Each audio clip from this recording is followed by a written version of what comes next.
Hey everybody, welcome. My name is Kevin Jones and this is the Goddamn Mountain Goat video series here on YouTube aimed at making you a hunter, or if you're already a hunter, making you a better hunter.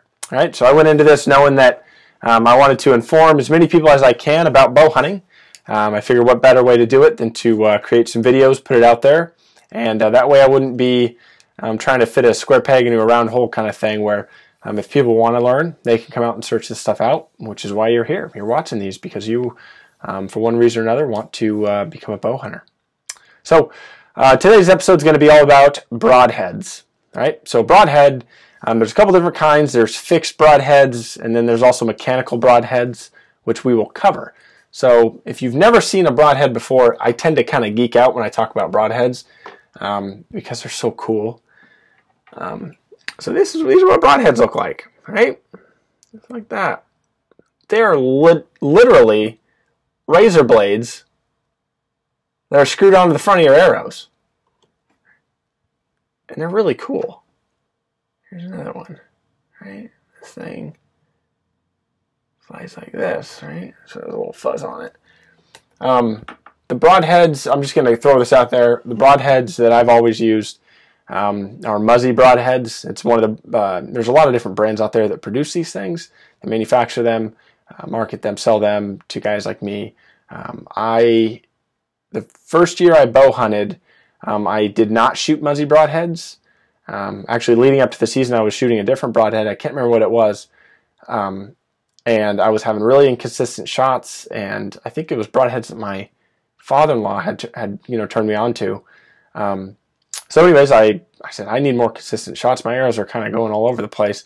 So I did my homework, as I always suggest you guys do, and found Muzzy on Cabela's and ordered a 6-pack of Muzzy broadheads. They showed up, and I was hooked. They were the exact same spot every time. Every time that I'd set my pin on my target, exactly where my target was, I launched the arrow, and what do you know? With the broadheads on these arrows, it was hitting the same spot. Just kind of getting that out of the way. My preference is Muzzy broadheads. So anyways, so fixed broadheads are what these are, right? There's nothing more that happens when this hits the animal besides one thing, and that is tearing right through it. There's another kind, which are called mechanical broadheads. So mechanical broadheads, I don't own any of them because I cannot hunt with mechanical broadheads here in Oregon. It's just the law, right? I have to do my part to stay within the bounds of the law. So mechanical broadheads are similar. They still do the same thing. You screw them onto the top front of your arrow. But then when you shoot them, the moment that they hit, I don't want to stick myself in the hand, but the moment that they hit the target, razor blades spring out, and it creates a huge wound channel, right? So wound channel is, the distance that, it's basically the distance to the cut that's driving into the animal. So you're going to have to do a little research to determine if you can use mechanical broadheads in your state for hunting. You do not want to be the guy that's out there with mechanical broadheads in a state that does not allow it, because then you get a big old fat ticket from the game warden, and it might suspend your hunting license for a couple years, depending on how severe it is. So again, do a little bit of research to find out if you can use mechanical broadheads. So again, these things are like razor blades flying through the air, right? So this is your arrow, right? And I'm going to show you first, before we really get into it, I just want to demonstrate what a field point is, right? It's a field point. When you shoot this thing, you shoot it into your bag, to your target bag, and it sticks in. And it's really easy for me to come up to my archery target and pull this thing right on out. Okay?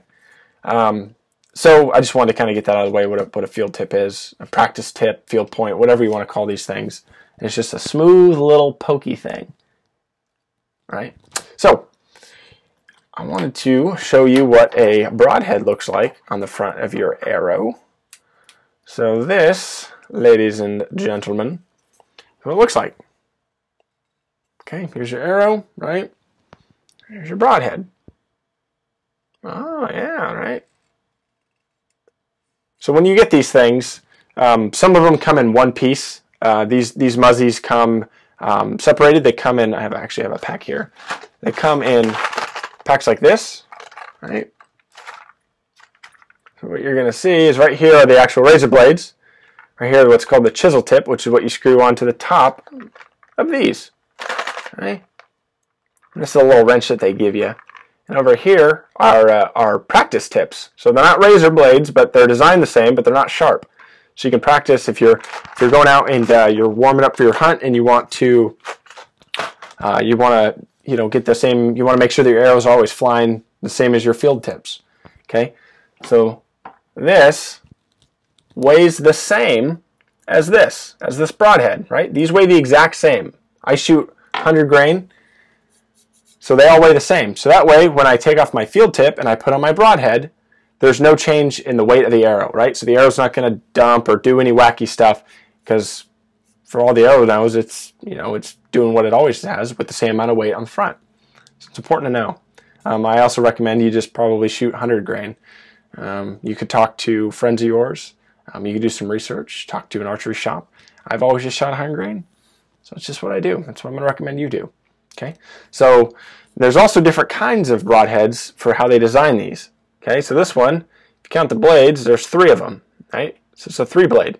You can buy 4 blades. You can buy 2-blade. Your preference when it comes to that kind of stuff. Just make sure you're getting something with good reviews that people say, yeah, it flies straight. It's actually a good broadhead. So it kind of give you an idea of what the prices are in these things. So these Muzzy Phantoms, right? These things, for 3 of them, I think it was 3 of them, it's $30. Okay? For these Muzzy MX3s, for 3 of them, it's $27. And then the more kind of cost-effective maneuver or cost-effective way to go about are these Muzzy 100s. All right, show these guys. Okay, and it's upside down. No, it's not. So these ones, for 6 of them, it's $40. So it's a Muzzy 3-blade, 100 grain. $40, $39. Also, be careful when you're out there searching for broadheads that you don't buy just the practice blades or replacement blades. Make sure that you know that you're buying the entire setup, because you can buy just replacement blades for these kind of things, which won't do you any good if all you get is the blades and you don't get everything else. So I'll show you on these ones. This tip screws off, right? Here's the tip. And then these blades just slide on out. So you can replace these. Now I'm down to a 2-blade. And when you put them back in, you just slide these buggers right back on in, and then you are off to hunt. So again, a lot of it's preference when it comes to, there's a lot of good broadhead manufacturers out there. Again, I just prefer Muzzies. That's what I've always used. And again, all you do, here's the tip of your arrow, is you just screw these little buggers on. Okay, there's threads, and this is all something that you can just slide on here. Make sure I don't stab myself in the hand. And then bam, and you put this thing in your quiver, right? You put the broadhead in the quiver part that covers it, so that way you're not stabbing yourself in the hand or in any other body part while you're walking around the field. That's it for broadheads. I like broadheads. Make sure you get good ones. Yeah, like I said, something that has good reviews, and find something that flies well with your setup. Sometimes you might have to buy a couple different sets to find one that really shoots well with everything that's set up on your bow. I haven't really had that problem. I know some people have. I had that first when I first got into bow hunting. I was going off recommendation of my father, my father-in-law, and then I just switched to Muzzies because I saw the reviews. So I'm like, okay, well, I'm going to do that. So that's it about broadheads. If you have any questions, shoot me a message. Leave a comment. I'll reply to it ASAP. Hit the subscribe button. Once we get done with this initial 10-part video series, I'm going to be diving into more unique and kind of complex aspects of bow hunting and what you may find yourself needing should you choose to hunt in a certain fashion. So again, my name is Kevin Jones, and this is the Goddamn Goat video series here on YouTube. Thank you, and I'll see you next time. Thanks.